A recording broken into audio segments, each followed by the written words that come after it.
Enuanom ne adofo mema obi biara akwaba enfambra emergency Ghana TV so. Enumere sembebre na abegu yapon so. Ne de nya aware emu asem.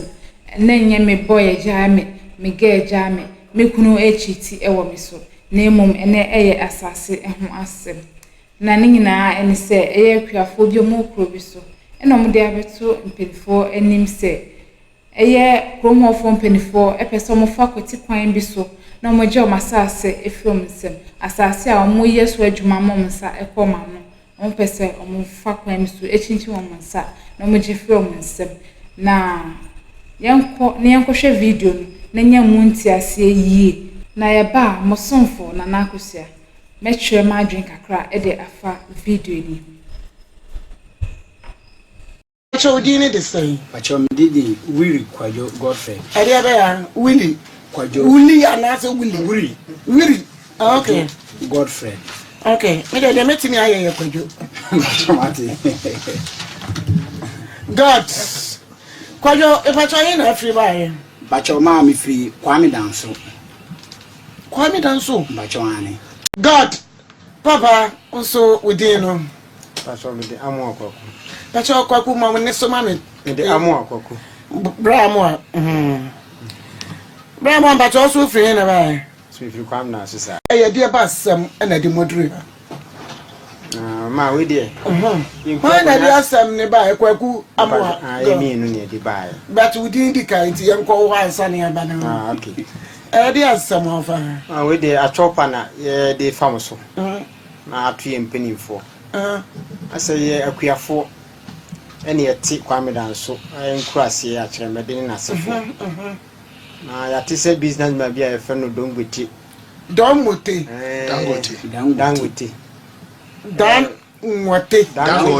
cement okay Nigerian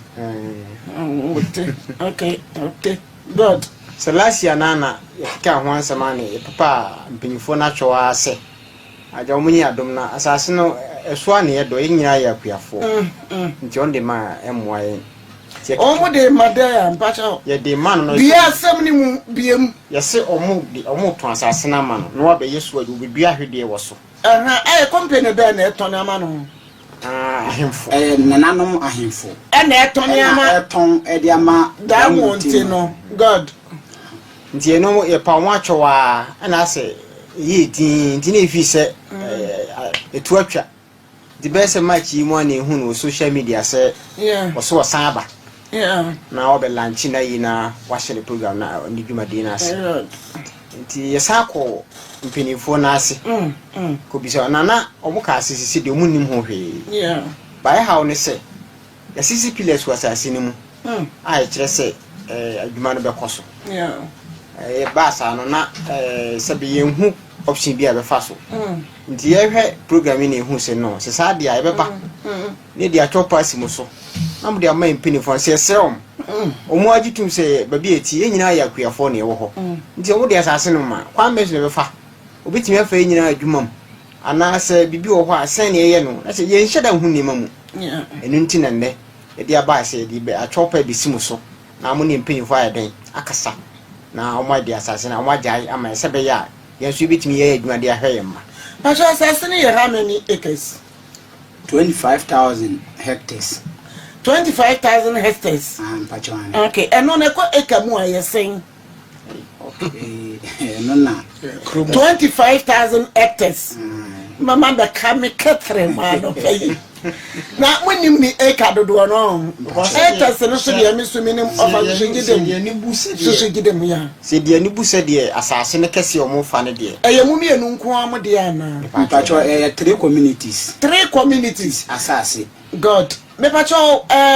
mudidi sumfie se ni mama che fi se obo ade de hodom ye no eso ane ye didi ene mu na omo we ye beto asase no asase kura de nyina obi a wo ti asefo asase so bia no obo ade wo ye beto asase so ne ana esunu obi a ne chefa me pacho makwa nananom ho yakọ Pacho ye to na mo bebre yakọ ye ne ye mpenifo akọ no na mokọ no ho no ye na wo hefa Kwame Danso ene Kwame Danso man hene mokọ no ho Pacho ani na mokọ no ho se se madaroma ahyase no ye ko no ho ene ne kodi asase no enkomo bebre ena o kire se omo beti committee bi nti ebe sa ebe yi a anka ye meka committee no ho ene ye se sabe o community no na eden o man na esuma ye ne yaba na nase nti ye ntimi nyina na nim nka se ampa committee no ye be eden ye be ka ho ise ye ko bo o man no amane so omo ti ase se ye meka committee no ho dia ene ye ba be ka ho enso ye de atwope man ne committee na wate no ahimfie ho no omo mmra ho no ma emema ncheche o community no nti eno so woye sa o man ko nkrofo no ba ba nyame nimu nokunu community no ya ntwe amon ma de ba ho no ma abo bai sa ko amba ye bat ya mpre o mo so mo mpre mo ko committee fo no mo ba ho no ni wo mo ye ntokwa ya anya o de fan sa se o hehe die sa ya ka se adwuma no ya mpre asem na o mo be ka kire no ha ya anya de ya mpati because adwuma no ho nhihye nyina ye nim ahyase na o mo hyase no ye ti anse o mo nya be sisi pillars no ho ansa na o mo be ka kire se ye meka committee no wa ye de adesade no tu nanim a o ma ne committee for no ba ye community no mti o dika ko first community elasi o mo so antiase e na o mo ba ye community ya kiremede nti o ba ho na ye so ya antiase the next community na to so menza no kura de o mo ansa nko ho no mo bio e na o mo san o mo chikoye nti o nko ye ne ya ansa ante ho hwe bio na enim se aja na natie ya asema mai ene se na nsai ebe match mu wa esati ni social media no na ye se suma mpinifo e ma omko no omko e kura de omso munnim ho hwe na omo hwe nipa kura obere no obesisi pillars no not know we say ye nifa hina wo hwe ye akiremade asase no so no wonu omo na ebesi sa pillars no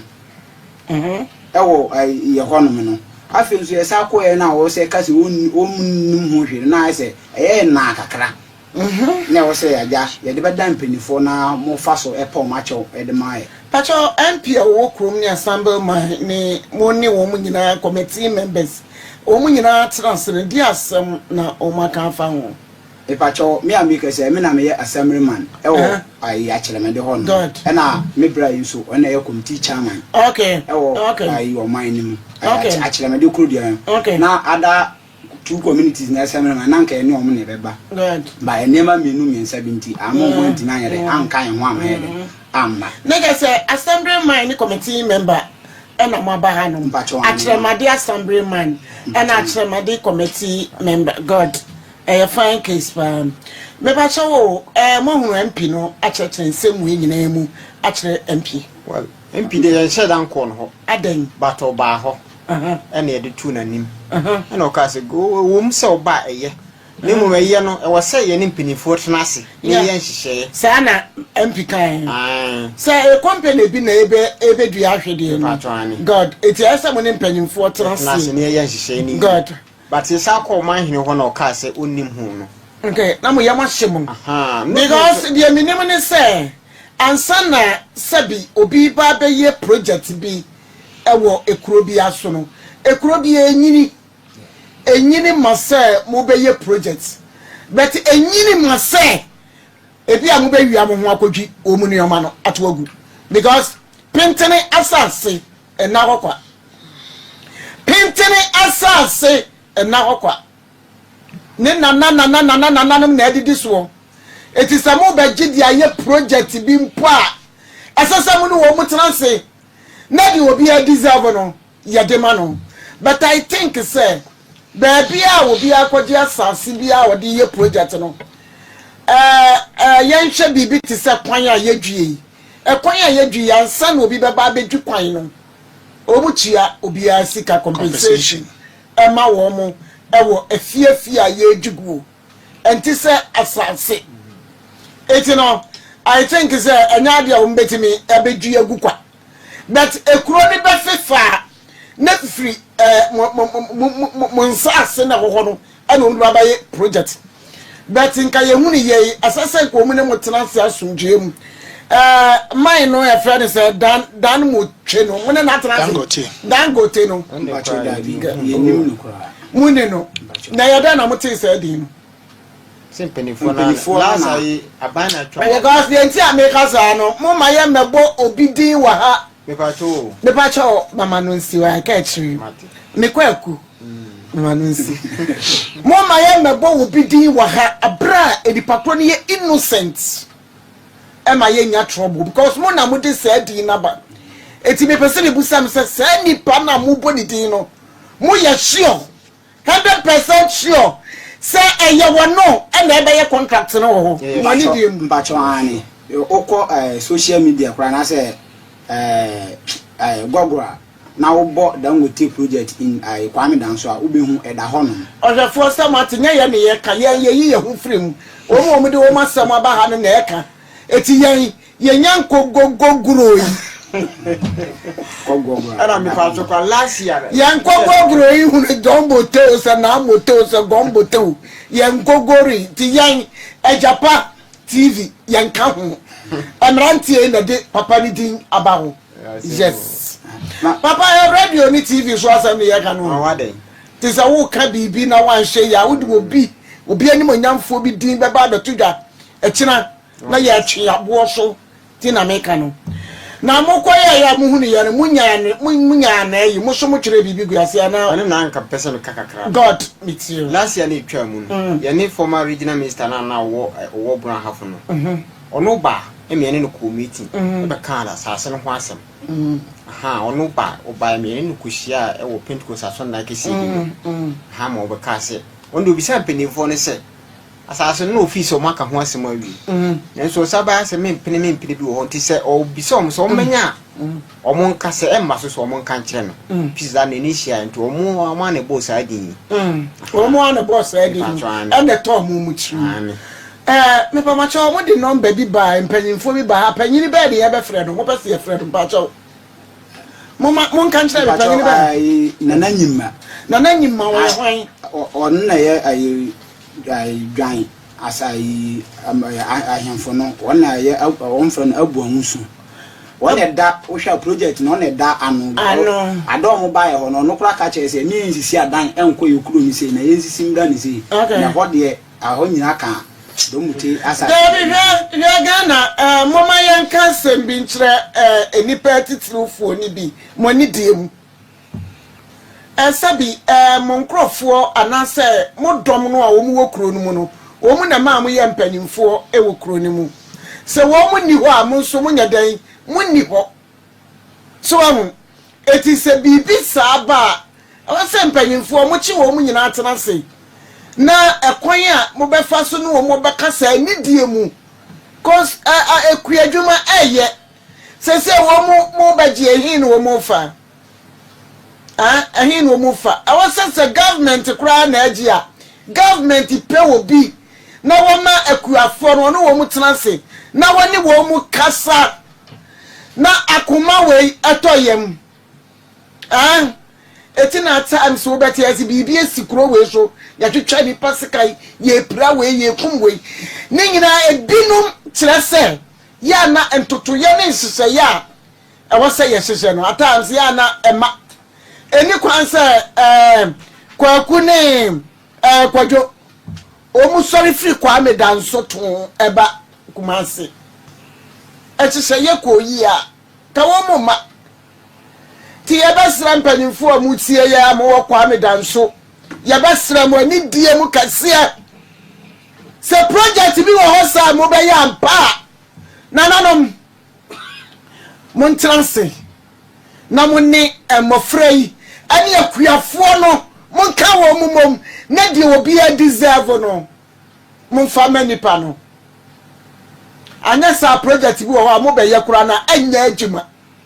anda ye adwuma nso so a enura kire na aka wuram ayayawo a dipa bi edigu ne mu ye besa mo mfra wo hene no e ma ye ne no enkasa mpacho nana no ye fra ne sai nana nyimma me pacho makọ nana nyimma ho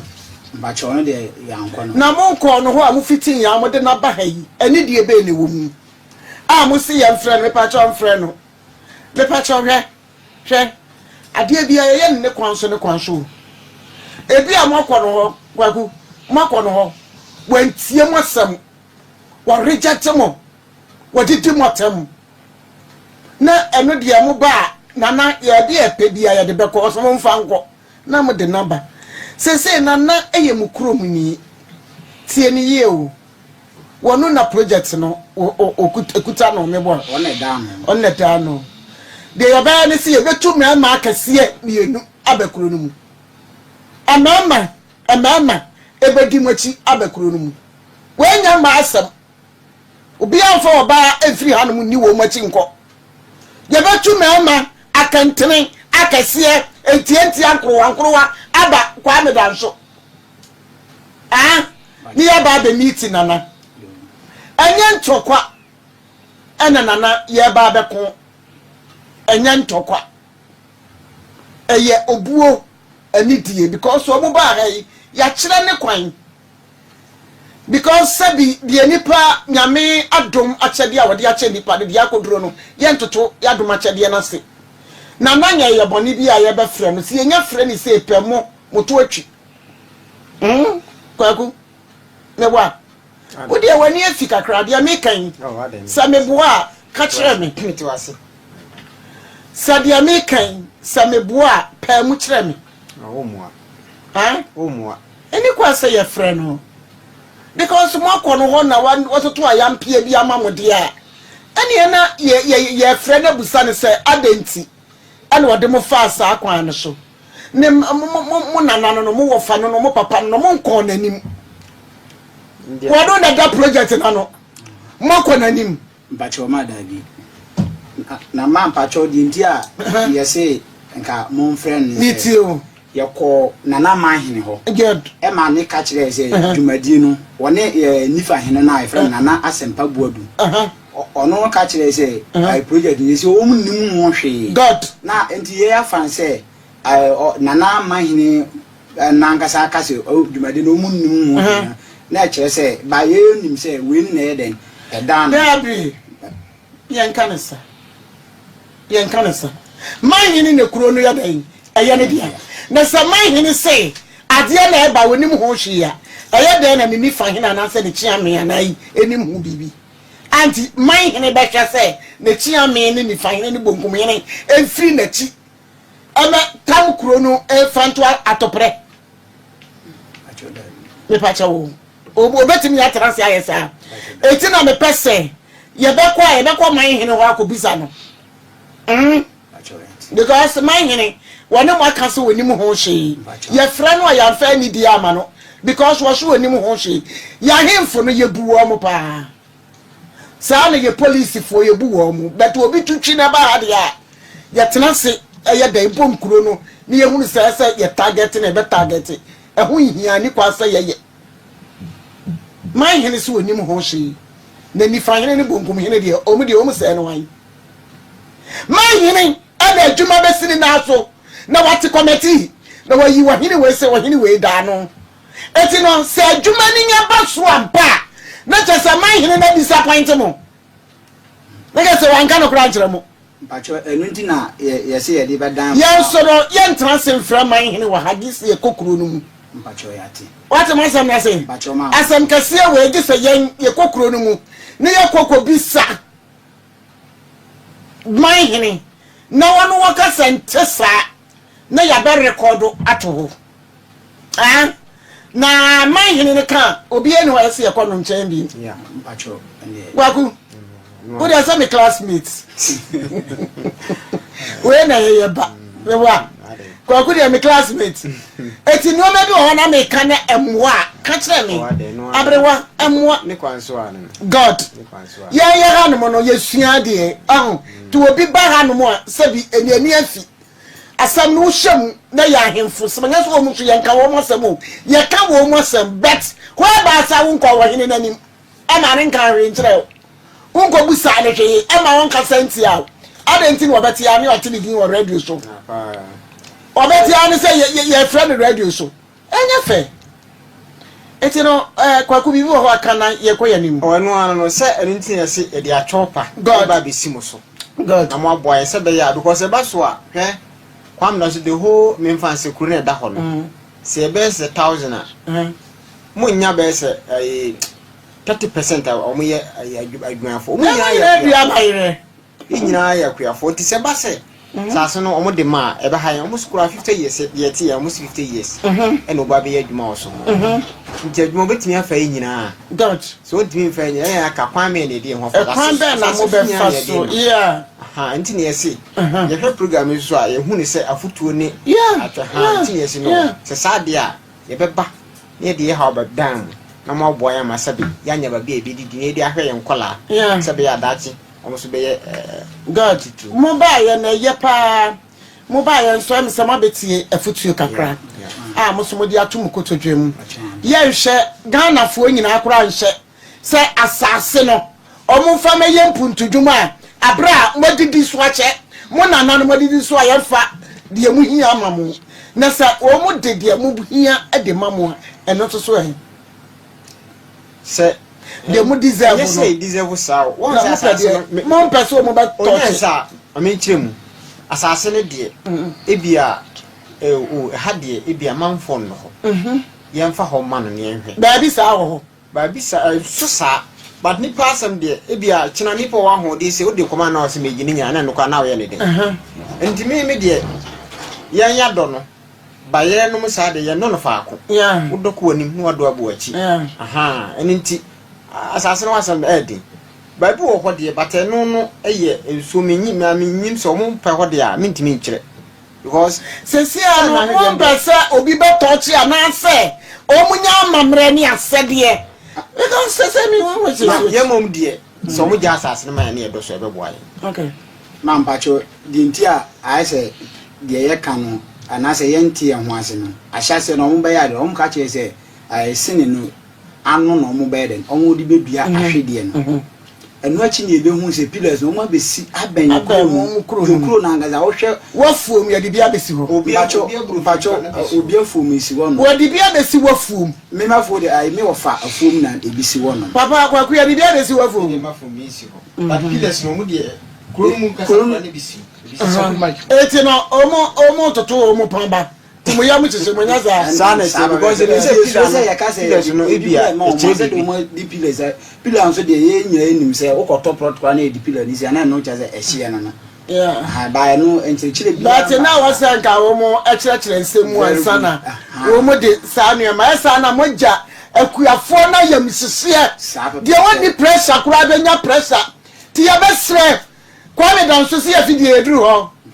ya sre mo na nanom mo amuka bia ewomu na muka ya den kwada ni tie no yesra mo ni diem da sebrefo yesra mo yeso mo nan se ba bia obi didie yesra mo amunim kwa amedanso o mo surprise Ghana fo o enuane efi kwa amedanso ba ne doso tinananom yesra mo se nyama mo anim di a se ba ma ni duru mo anim a mo ne akuafo ne nkasa yi sebe ya no ma be ye kama anam nana no mani die mu nti no ajapa futuefo ye baba kro no so na ye ne nana madawro ma mani die mu ye ne mboba be kasa sebe ya kuafo mu ho no omu so bete de nana no ye damase adofo we die video na twetwe ne nsem na ye ma me so aboa ama bibia toto din ti we de etredin ye hu hia entremu bia se me chechire mu bomodiana like na share na subscribe na wonua entumi enhwe bi na ne wo ne nchen so entumi enhwe bi enumere ha ana mde dwumede nyina besi makram.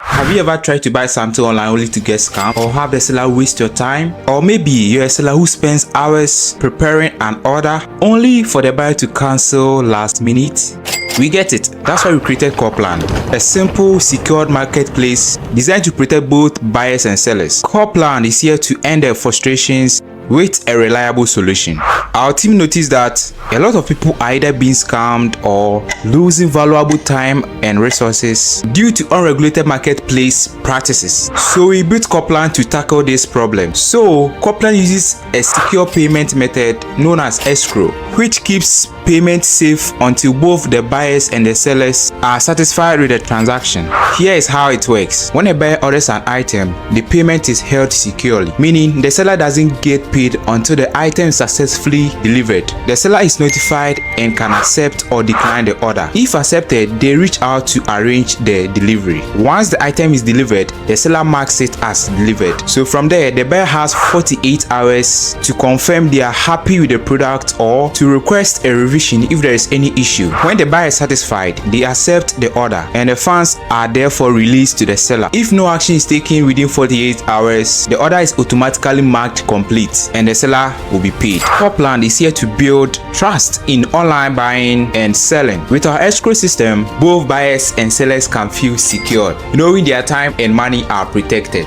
So why not try Copland for your next online transaction? Visit us at www.copland.coplandtechnologies.com.